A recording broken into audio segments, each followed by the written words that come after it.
sommes vraiment heureux et contents donc, de rencontrer le président de l'ONG AGID.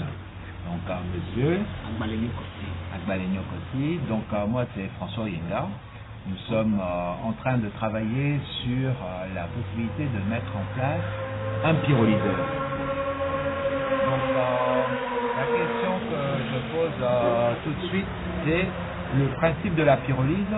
Comment est-ce que vous l'avez trouvé et où est-ce que vous en êtes aujourd'hui? Est-ce que vous avez un moteur qui tourne et si il tourne, qu'est-ce qui reste à faire? Donc, le principe de la pyrolyse, c'est quoi? Merci beaucoup. Je suis biologiste, environnementaliste. Donc le principe est basé sur le fait que chaque matière, lorsqu'elle est chauffée, peut redonner la matière du NG. Les plastiques viennent des hydrocarbures. Et c'est logique qu'on peut les transformer encore en hydrocarbures. Comment cela se fait? Quand les plastiques sont chauffés dans un milieu en absence d'oxygène, ça ne peut pas se consommer en feu. Donc, à partir de 400 degrés, le sachet se transforme pratiquement en liquide. Le liquide sera à son tour transformé en gaz, et c'est ce gaz-là qui sort. Donc ce gaz, on va juste le condenser, et puis on retrouve le liquide. D'accord. Donc, si j'ai bien compris, tous les plastiques qui servent à la distribution des produits alimentaires, les plastiques noirs, les plastiques d'eau, donc les sachets plastiques qu'on voit un peu partout le long des rues, aujourd'hui, si on les chauffe, ils s'évaporent et on peut récupérer tout ça comme hydrocarbures.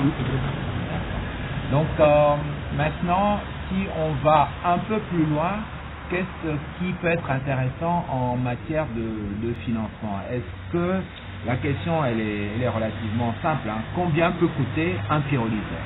Merci beaucoup. Un pyrolyseur minimum qui peut prendre 500 kg de plastique va nous coûter 19 millions de francs CFA. 19 millions de francs CFA. Donc en euros, j'ai un peu de mal à convertir directement, donc on va le mettre en sous-titrage. Donc qui veut dire que 500 kg, c'est énorme. Donc une matière qui pèse à 500 kg, qui est chauffée, donne l'équivalent de 500 litres. Bon, ça donne l'équivalent en poids. Si nous partons des sachets, on va trouver du gasoil pour environ 65 à 70% du poids. Nous allons trouver environ 20% de 15 à 20% d'essence et le reste 10% sera de méthane. Donc ce méthane, on peut le canaliser pour servir à réchauffer la matière. D'accord. Donc en fait, c'est une espèce de cercle vertueux en fait, de système vertueux. Donc le projet, c'est vous qui êtes à l'origine. Hein. Donc nous allons travailler ensemble. Et puis je tiens aussi à remercier donc Agbe, hein, qui est dans notre association Les Plastiqueurs. Donc il y a l'association AID et donc l'association Les Plastiqueurs qui sera pilotée sur ce thème-là par Agbe. Voilà.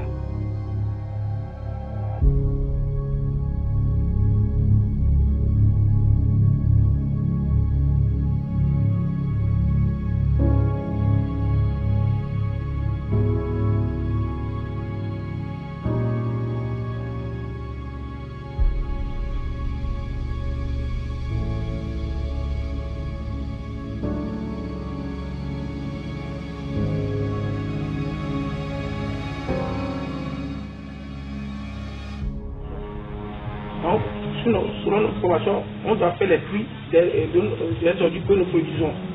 Et on met les plastiques à part et on envoie ça à la tête et sans enfouissement technique qui est arrêté. Mais maintenant, si on doit utiliser des équipes pour collecter, ce serait contre quoi? Lorsqu'on commence à créer une association où vraiment il faut concevoir les projets, que les projets aient une certaine logique. Voilà, les associations fonctionnent par rapport sur la base du volontariat. Bénévolat.